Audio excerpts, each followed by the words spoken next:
Hello friends, welcome to my channel JIV and CIV made simple. तो दोस्तों, आज मैं आप लोगों के लिए लेकर आया हूं हमारे जेआईवी के एएफबी का जो मॉड्यूल ए है उसका सबसे इम्पोर्टेंट लेसन, जो कि लेसन नंबर 4 है हमारा, जो कि बेस्ड है कैपिटल बजटिंग पे। तो फ्रेंड्स, कैपिटल बजटिंग काफ़ी ज़्यादा टिपिकल टॉपिक है, इसको समझने में काफ़ी टाइम लगता है। तो दोस्तों, इस लेक्चर को सुनने के बाद आपको ये फ़ायदा होगा कि आप कैपिटल बजटिंग से रिलेटेड जितने भी इंपॉर्टेंट टेक्निक्स हैं उसे समझ जाएंगे।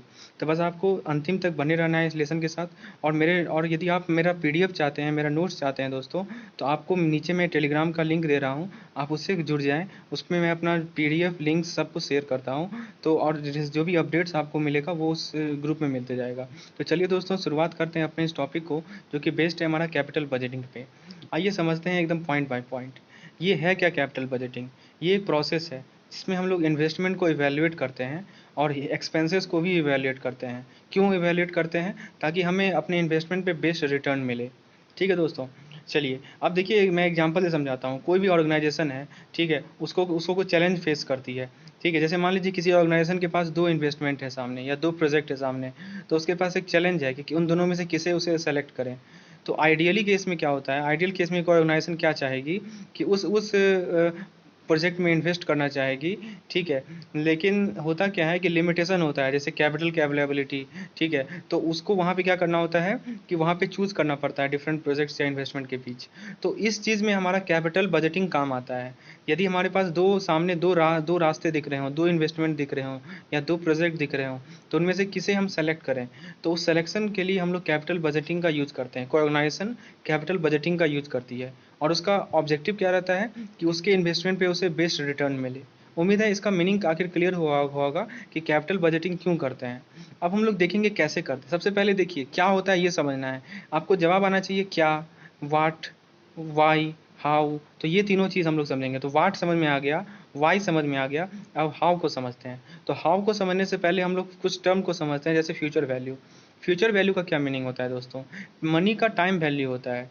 क्या मतलब है मनी का टाइम वैल्यू होता है? इसका मतलब ये हुआ कि कोई भी सम ऑफ मनी यदि रहेगा तो उसका ग्रेटर वैल्यू होगा यदि वो पहले रिसीव हो, एज़ कम्पेयर टू वो लेट से रिसीव हो। ठीक है, क्यों ऐसा क्यों होता है कि यदि आपको पैसा पहले मिल जाएगा तो आप उसे आसानी से इन्वेस्ट कर सकते हैं प्रॉफिटेबली। तो मनी का कहा जाता है कि टाइम वैल्यू है। तो टाइम वैल्यू है, इसका मीनिंग क्या हुआ कि एक मनी का गिवन सम ऑफ मनी का ज़्यादा वैल्यू तब होगा जब वो पहले मिल जाता है। ठीक है, अब देखिए यहाँ पे एक मैं एग्जांपल से इसे मैं समझाता हूँ। जैसे हमारे पास कोई प्रोजेक्ट है जिसका लाइफ है 1 ईयर का, ठीक है, और पी जो है वो उसका इमीडिएट आउटले है, आर है रेट ऑफ इंटरेस्ट। तो अब देखिए, रिटर्न जो है, जो रिटर्न हमें आएगा, हम चूंकि हम पैसा अपना इन्वेस्ट कर रहे हैं दोस्तों, ठीक है, हम जो पैसा इन्वेस्ट कर रहे हैं तो रिटर्न कब हो ज़्यादा होगा। अब देखिए मैं एक कंडीशन लिखा हूँ, F is equal to P times 1 + R. ये पी क्या है दोस्तों? ये पी है 1 लाख। 1 लाख कहाँ से आया? तो 1 लाख जो है मेरा इन्वेस्टमेंट है। ठीक है, मैंने उस प्रोजेक्ट में 1 लाख रुपया इन्वेस्ट किया है, जिसे हम आउटले कहते हैं। ठीक है दोस्तों, अच्छा, तो आर कितना दिया हुआ है? आर हमें दिया हुआ है, करंट रेट ऑफ इंटरेस्ट 10% दिया हुआ है। तो आर की जगह हम लोग 0.10 पुट करेंगे। तो आप लोग देखेंगे इसका जो एफ का वैल्यू आया है वो आया है 1,10,000। ठीक है, तो ये कब आया? जब प्रोजेक्ट का लाइफ 1 ईयर था। अब मान लीजिए उसी प्रोजेक्ट का लाइफ 2 ईयर है और मैंने 1 लाख रुपया इन्वेस्ट किया है। ठीक है, तो अब देखिए हमारा जो रिटर्न्स है, रिटर्न जो है किससे ज़्यादा होना चाहिए? हमारा रिटर्न्स इससे ज़्यादा, एफ से वैल्यू से ज़्यादा होना चाहिए। एफ का क्या फॉर्मूला होगा? P times 1 + R square. ठीक है दोस्तों, जब से सॉल्व करेंगे तो 1,21,000 आएगा। क्या मतलब हुआ समझिए, मैं उस प्रोजेक्ट में 2 साल के लिए अपना 1 लाख रुपया तभी लगाऊंगा जब मुझे जो रिटर्न्स मिलेगा वो 1,21,000 से ज़्यादा हो। ये समझने आ रहा होगा आपको? ठीक है, अब मान लीजिए कि, तो यहाँ पे वही मैं कहना चाह रहा हूँ, यदि 1 साल, यदि मैं जो है 1 लाख रुपया कब इन्वेस्ट करूँगा उस प्रोजेक्ट में? 1 साल के लिए तब इन्वेस्ट करूँगा जब रिटर्न जो मुझे मिल रहा है वो 1,10,000 से ज़्यादा है। और 2 साल के लिए तब इन्वेस्ट करूँगा जब रिटर्न जो मिल रहा है वो हमें 1,21,000 से ज़्यादा है। ठीक है दोस्तों, तो ये हमको, ये देखिए ये चीज़ कहाँ से पता चला? ये हमें पता चला इस कैपिटल बजटिंग से। तो उम्मीद है आपको फ्यूचर वैल्यू का मीनिंग क्लियर हो गया होगा, और फ्यूचर वैल्यू को कैसे निकालते हैं वो भी कंसेप्ट क्लियर हो गया होगा। Future value is nothing but present value times 1 + R to the power N, where N is the number of years. Okay, अब देखिए एक और टर्म है दोस्तों, प्रेजेंट वैल्यू एंड डिस्काउंटिंग। तो अब मान लीजिए कि आपको किसी भी कैश फ्लो का प्रेजेंट वैल्यू निकालना है, तो कैसे निकालेंगे? तो उसका फॉर्मूला आप लोग याद रखिए, P is equal to M divided by 1 + R to the power N. तो यहाँ पे m क्या है दोस्तों? m है हमारा फ्यूचर कैश फ्लो, और आर क्या है, आर है रेट ऑफ इंटरेस्ट, एन है नंबर ऑफ ईयर्स। अब देखिए दोस्तों, अब हम लोग डिस्काउंटेड कैश फ्लो टेक्निक देखते हैं इन्वेस्टमेंट अप्रेजल के लिए। ठीक है, अब हम लोग देखेंगे कि कैसे कैसे हम लोग कैपिटल बजटिंग करते हैं, हमारे पास क्या क्या टेक्निक अवेलेबल है। तो हमारे पास दो मेजर टेक्निक डिस्काउंटिंग के अवेलेबल हैं इन्वेस्टमेंट अप्रेजल के। पहले हैं NPV method, net present value method, और दूसरा है हमारा IRR method, internal rate of return method. आइए हम लोग डिस्कस करते हैं इन दोनों मेथड को। तो फ्रेंड्स, ये जो हमारे पास दो टेक्निक हैं एनपीवी या आईआरआर, उसमें कुछ एजम्पशन माने गए हैं, उसमें हमने कुछ एज्यूम किया है। क्या क्या एज्यूम किया है आइए देखते हैं। सबसे पहले हम ये मान के चल रहे हैं कि इन्फ्लेशन का कोई इफेक्ट नहीं है, यानी इन्फ्लेशन है ही नहीं, देयर इज़ नो इन्फ्लेशन। और दूसरा चीज़ हम मान के चल रहे हैं कि जो सम ऑफ मनी है जो इन्वेस्टमेंट से हमें मिल रहा है, वो हमें पता है सर्टेनिटी के साथ कि इतना इतना अमाउंट हमें अपने इन्वेस्टमेंट से मिल जाएगा। तो आइए दोस्तों, सबसे पहले डिस्कस करते हैं हम लोग नेट प्रेजेंट वैल्यू के बारे में। होता क्या है नेट प्रेजेंट वैल्यू, इसके अंदर हम लोग क्या करते हैं, इसके अंदर हम लोग देखिए हमारे पास कुछ फ्यूचर कैश फ्लो है, उस कैश फ्लो का हम लोग प्रेजेंट वैल्यू निकालेंगे। ठीक है, हमने इन्वेस्टमेंट किया, इन्वेस्टमेंट में हमारा कुछ कैश फ्लो है, उसका हम लोगों ने प्रेजेंट वैल्यू निकाला और उसे हम कंपेयर करेंगे कैश आउटले के साथ। ठीक है, तो आइए, तो इस प्रकार से हम लोग क्या, इससे फ़ायदा क्या होगा, इससे हम ये पता लगा पाएंगे कि हमारा जो इन्वेस्टमेंट का अपॉर्चुनिटी है वो हमें सरप्लस कैश फ्लो, वो हमारा प्रॉफिटेबल है या नहीं। ठीक है, अब देखिए क्या क्या स्टेजेस इसके अंदर होते हैं, कैसे आखिर हम लोग एनपीवी मेथड को अप्लाई करते हैं। आइए समझते हैं स्टेप बाय स्टेप। आपको सबसे पहले क्या करना है कि जितने भी फ्यूचर नेट कैश फ्लो हैं, ठीक है, आपको उसका एस्टिमेट करना है। Estimate all future net cash flow riven associated with an investment. आपने जो भी इन्वेस्टमेंट किया, आप ये देखिए कि फ्यूचर में आपका कैश फ्लो का क्या स्टेटस रहेगा। अब आप क्या करेंगे कि वो जो नेट कैश फ्लो फिगर है उसका प्रेजेंट वैल्यू में कन्वर्ट कर लेंगे। ठीक है, कैसे प्रेजेंट वैल्यू में कन्वर्ट करेंगे, तो डिस्काउंटिंग मेथड से। ये डिस्काउंटिंग मेथड क्या होता है दोस्तों, अभी हमने देखा था यहाँ पे, ये जो फॉर्मूला है P is equal to M by 1+r⁴ तो इस फॉर्मूला का यूज़ करके आप लोग वो जो फ्यूचर कैश फ्लो है उसका प्रेजेंट वैल्यू निकाल लेंगे। अब आपने प्रेजेंट वैल्यू निकाल लिया, अब आप सारे के सारे प्रेजेंट वैल्यू को ऐड कर लेंगे। ठीक है दोस्तों, हर एक फ्यूचर कैश फ्लो का एक प्रेजेंट वैल्यू होगा और हर एक प्रेजेंट वैल्यू को आप लोग ऐड कर लेंगे। ठीक है, अब ये जो एडिशन करके आपको एक वैल्यू मिलेगा, उसमें से आप क्या करेंगे, इनिशियल कॉस्ट ऑफ इन्वेस्टमेंट को सब्ट्रैक्ट करेंगे, यानी कि आपको कितना खर्च हुआ उसे आप लोग सब्ट्रैक्ट करेंगे या उससे इसको सब्ट्रैक्ट करेंगे। तो कुल मिलाकर इतना, ये जो 4 पॉइंट था उसको हम लोग मैथमेटिकल फॉर्म में ऐसे लिख सकते हैं, N P V is equal to -C0 plus C1/1+R plus C2/1+R² plus dot dot dot dot plus CR/1+R⁴n। चलिए आइए समझते हैं इसमें C0 क्या है। तो देखिए दोस्तों, ये जो -C0 है वो हमारा इनिशियल इन्वेस्टमेंट है। C क्या है दोस्तों, C कैश फ्लो है। C1 C2, 1 यानी कि पहला साल के लिए, 2 यानी के लिए दूसरा साल के लिए, N यानी के लिए NS साल के लिए। ठीक है, R क्या है दोस्तों, R है हमारा डिस्काउंट रेट, और T क्या है दोस्तों, T है टाइम। तो 1+R⁴ हमने लिखा है। तो फ्रेंड्स, ये एकदम सिंपल सा फॉर्मूला है एनपीवी को कैलकुलेट करने के लिए। अब देखिए, अब इसका इंपॉर्टेंस समझते हैं, इस एनपीवी का क्या इंपॉर्टेंस है। एनपीवी समझ में आ गया कैसे कैलकुलेट करना है, तो अब इसका इंपॉर्टेंस समझते हैं। जब भी कोई कंपनी या जब भी कोई इन्वेस्टर कोई प्रोजेक्ट या इन्वेस्टमेंट को लेता है, ठीक है, तो उसे ये ज़रूरी होता है ये कैलकुलेट करना कि वो कितना प्रॉफिटेबल प्रोजेक्ट है, यानी कि उसने जहाँ पैसा लगाया, उसने जहाँ इन्वेस्टमेंट की, वो कितना प्रॉफिटेबल है। तो इसका एस्टिमेशन उसके लिए आवश्यकता होती है। तो आप इस फॉर्मूले में देखिए, इस फॉर्मूले में -C0 है, -C0। -C0 क्या है दोस्तों, इनिशियल इन्वेस्टमेंट है, और ये नेगेटिव नेगेटिव है। नेगेटिव का क्या मतलब हुआ, ये नेगेटिव कैश फ्लो है। ये इंडिकेट करता है कि मनी हमारे सिस्टम से जा रहा है, क्योंकि हमको यहाँ पे मनी क्या करना पड़ रहा है, देना पड़ रहा है। ठीक है, तो इसीलिए हमने क्या किया कि मनी गोइंग आउट को हमने सब्ट्रैक्ट किया। ठीक है, तो किससे सब्ट्रैक्ट किया, money going out is subtracted from the discounted sum of cash flow coming in. ठीक है, तो देखिए इसमें इसमें दो एलिमेंट है, एक है मनी गोइंग आउट और एक है हमारा discounted sum of cash flow. तो बाहर क्या जा रहा है, मनी जो हमने इन्वेस्टमेंट किया वो पैसा बाहर जा रहा है, इसीलिए हमने उसे सब्ट्रैक्ट किया। और हमारे सिस्टम में आ क्या रहा है, तो जो discounted sum of cash flow है, मतलब कि हमारे पास जो कैश फ्लो था उसका जो हम लोग प्रेजेंट वैल्यू निकाले, इसीलिए उसका डिस्काउंटेड कहा जाता है, क्योंकि वो कम होता है। ठीक है दोस्तों, तो discounted sum of cash flow जो है वो हमारे सिस्टम में आ रहा है, इसलिए वो पॉजिटिव है। तो ये दोनों का जो ये दोनों का जो रिजल्टेंट होगा, एक एक दो फिर से समझिए, मैं समझा रहा हूँ। हमारा एक सिस्टम है, उसमें कुछ पैसा बाहर जा रहा है और कुछ पैसा अंदर आ रहा है। क्या पैसा बाहर जा रहा है? तो हमने जो इन्वेस्टमेंट किया वो बाहर जा रहा है, और क्या अंदर आ रहा है? जो फ्यूचर कैश फ्लो है उसका डिस्काउंटेड वैल्यू अंदर आ रहा है। ठीक है दोस्तों, तो इसका नेट जो रिजल्टेंट होगा वो यदि पॉजिटिव होगा तो उसे हम लोग नेट रिजल्टेंट को हम लोग एनपीवी कहते हैं। और एनपीवी को क्या चाहे, कोई भी कंपनी या इन्वेस्टर क्या चाहेगी कि वो पॉजिटिव हो। ठीक है, तभी उस इन्वेस्टमेंट को वैल्यूएबल माना जाएगा। तो कुल मिलाकर 3 आउटकम्स हो सकते हैं। ठीक है, एनपीवी को हमने कैलकुलेट किया और कुल मिलाकर 3 आउटकम्स हो सकते हैं। पहला आउटकम हो सकता है कि एनपीवी हमारा पॉजिटिव हो। तो इसका क्या मतलब हुआ? इसका मतलब ये हुआ कि जो कैश इनफ्लो हैं उनका जो प्रेजेंट वैल्यू है वो ज़्यादा है present value of cash outflow से। मैं फिर से समझा दूं दोस्तों, कैश इनफ्लो कैश आउटफ्लो को अच्छे से समझिए। आउटफ्लो है मेरा इन्वेस्टमेंट जो कि शुरू में हमने किया था, और इनफ्लो है हम फ्यूचर में जो हमें हमें जो पैसा मिलेगा उसका प्रेजेंट वैल्यू। ठीक है दोस्तों, तो पॉजिटिव एनपीवी कब होगा? जब जितने भी कैश इनफ्लोज हैं उनका प्रेजेंट वैल्यू जो है कैश आउटफ्लो के प्रेजेंट वैल्यू से ज़्यादा हो। ठीक है, और ये जो होता है हमारा आइडियल सिचुएशन होता है इन्वेस्टमेंट का। दोस्तों एग्जांपल से एकदम रिलेट करके समझिए, एकदम क्रिस्टल क्लियर होगा दोस्तों। दूसरा केस है नेगेटिव एनपीवी। नेगेटिव एनपीवी कब होगा दोस्तों?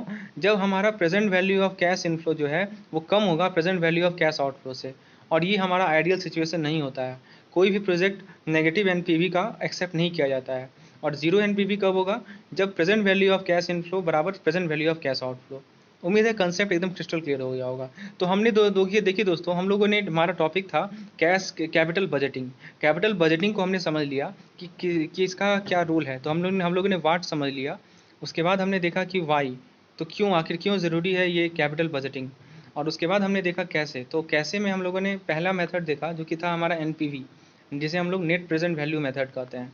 इसके बाद जो दूसरा टेक्निक है हमारे पास कैपिटल बजटिंग के लिए वो है आईआरआर, जिसे शॉर्ट में हम लोग कहते हैं internal rate of return method.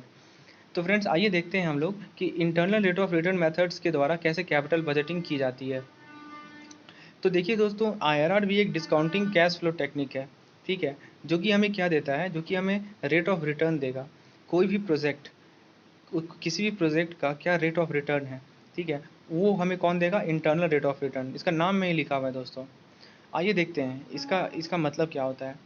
Internal rate of return है क्या दोस्तों? ये एक डिस्काउंटिंग रेट है जहाँ पे नेट प्रेजेंट वैल्यू जो है वो जीरो होगा। ठीक है, it is a discounting rate at which net present value is equal to zero. आइए इसे हम लोग इसका फॉर्मूला देखते हैं। तो देखिए दोस्तों, आईआरआर को यदि डिराइव करना है, यदि हमें पता लगाना है कि वो रेट ऑफ इंटरेस्ट क्या है, तो हमें ट्रायल एंड एरर मेथड को फॉलो करना होगा। ठीक है दोस्तों, we have to follow trial and error method. और फ्रेंड्स सीआईबी के एग्जामिनेशन में आपको ये जेआईबी के एग्जामिनेशन में आप लोगों को आईआरआर निकालना नहीं पूछा जाएगा, क्योंकि आईआरआर को निकालने में काफ़ी ज़्यादा समय लगता है।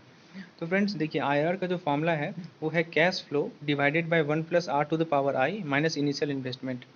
यहाँ पे कैश फ्लो क्या है दोस्तों?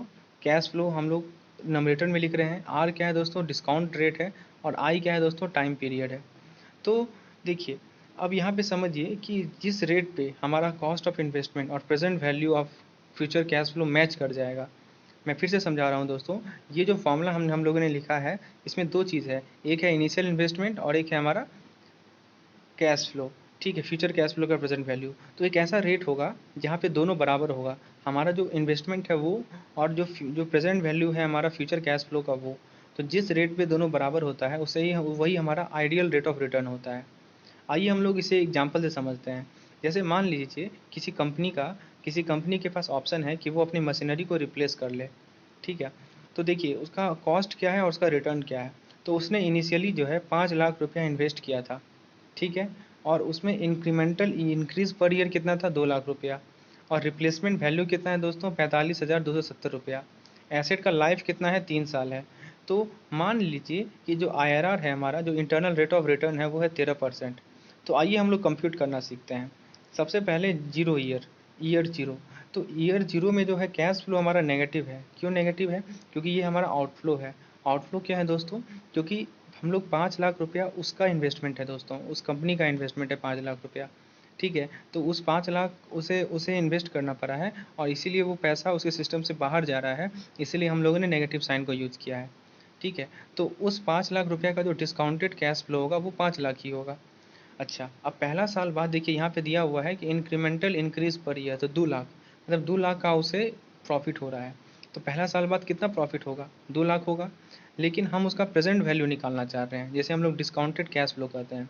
तो कैसे निकालेंगे, हमारे पास फॉर्मूला था, आप लोग याद कीजिए ये फॉर्मूला, समझिए इस फॉर्मूले को।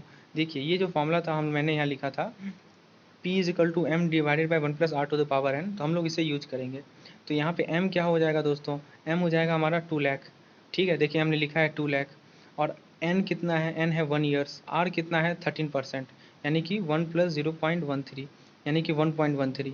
तो आप 2 लाख को यदि 1.13 से डिवाइड करेंगे तो आपको मिल जाएगा 1,76,991। तो ये क्या निकला, ये हमें 2 लाख का 1 साल के बाद जो वैल्यू होगा उसका प्रेजेंट वैल्यू निकला। ठीक है दोस्तों, चलिए उसी तरह ये देखिए यहाँ पे साफ साफ लिखा हुआ है कि उस एसेट का, उस मशीन का जो लाइफ है वो 3 साल का है। ठीक है दोस्तों, मशीन का जो लाइफ है वो कितने साल का है, 3 साल का है। तो दूसरे साल भी उसे 2 लाख रुपया का इन्वेस्ट फ़ायदा होगा। तो फिर आप क्या करेंगे, उस 2 लाख का प्रेजेंट वैल्यू निकालेंगे। तो कैसे निकालेंगे, 2 lakh times one divided by 1.13 का स्क्वायर, क्योंकि आपको मिल जाएगा 1,56,229। फिर तीसरे साल भी उसे 2 लाख का फ़ायदा हुआ, तो उस 2 लाख का आप लोग प्रेजेंट वैल्यू निकालेंगे। कैसे निकालेंगे, 2 lakh into 1.13 to the power 3, इसका वैल्यू आपको मिलेगा 1,38,610। अच्छा, अब देखिए दोस्तों एक और टर्म लिखा हुआ है रिप्लेसमेंट वैल्यू। अब 3 साल के बाद क्या हुआ, उस मशीनरी को उसे रिप्लेस करना है। तो रिप्लेस करने के बाद उसे कितना पैसा मिल रहा है, 45,270 रुपया। तो उस 45,270 का आप लोग क्या करेंगे, उसका भी प्रेजेंट वैल्यू आप लोग निकालेंगे। कैसे निकालेंगे, तो 45,270 टाइम्स 1.13 टू द पावर 4, जो कि आपको मिल जाएगा 27,765। अब देखिए हमारे पास एक कॉलम बन गया डिस्काउंटेड कैश फ्लो का। अब आप इसका टोटल करेंगे। ठीक है, आप इसका टोटल कीजिए। देखिए दोस्तों, सब आप टोटल करेंगे तो आप क्या देखेंगे, ध्यान से समझिएगा दोस्तों। यहाँ पे माइनस मैंने छोड़ दिया हूँ, सबसे ऊपर माइनस होगा। ठीक है, नेगेटिव होगा। तो आप टोटल करेंगे तो आपको लगभग लगभग ये ज़ीरो आएगा। ठीक है, इस टोटल करके देखिए अप्रॉक्सीमेटली ज़ीरो आएगा दोस्तों। तो इसका क्या मतलब हुआ कि जिसके कारण आप देखिए मैंने समझाया था, इसको जो आप जो टोटल करेंगे वही हमारा नेट प्रेजेंट वैल्यू होता है। इनिशियल इन्वेस्टमेंट को हम लोग सब्ट्रैक्ट करेंगे और जितने भी फ्यूचर कैश फ्लो है उनका प्रेजेंट वैल्यू को हम लोग ऐड करेंगे। तो दोस्तों आप क्या पाएंगे कि ये ज़ीरो आ रहा है। ठीक है, तो क्या क्या मतलब हुआ कि ये जो डिस्काउंटेड रेट था हमारा, कितना था डिस्काउंटेड रेट, 13%, जो कि हमने एज्यूम किया था। ध्यान से दीजिएगा दोस्तों, हमने IRR को एज्यूम किया था। ये हमें पता नहीं था कि 13% पे ही होगा, हमने एज्यूम किया था। इसीलिए हम लोग इसे ट्रायल एंड एरर मेथड कहते हैं, क्योंकि we don't know the exact value of internal rate of return but we assume it. हम मान के चलते हैं कि 13%, 12% ऐसे करके। तो हमने क्या देखा कि 13% पे जो हमारा नेट प्रेजेंट वैल्यू है वो जीरो आ रहा है। तो इसका मतलब क्या हुआ कि ये जो डिस्काउंटेड रेट है वो बेस्ट रेट है। ठीक है, अच्छा अब एक और चीज़ नोटिस कीजिए कि यदि कॉस्ट ऑफ कैपिटल उस कंपनी का, मान लीजिए कि कैपिटल का जो कॉस्ट था वो 10% है और IRR जो है वो हमारा 13% है, और जो कि कॉस्ट ऑफ कैपिटल से ज़्यादा है, तो हम लोग प्रोजेक्ट को सेलेक्ट कर सकते हैं। ठीक है, तो ये आपको समझ में आ गया होगा कि IRR और NPV का क्या क्या बेसिक मेथड है। तो फ्रेंड्स मैं अपना लेसन को आज यहीं समाप्त करता हूँ। आज आपको क्लियर हो गया होगा कि NPV क्या होता है और IRR क्या होता है, और फिर दोनों में क्या रिलेशन है। तो दोस्तों इसके बाद मैं आप लोगों को इस टॉपिक से रिलेटेड जो भी न्यूमेरिकल मेथड आते हैं, जो भी न्यूमेरिकल क्वेश्चन आएंगे उसे हम लोग डिस्कस करेंगे। धन्यवाद।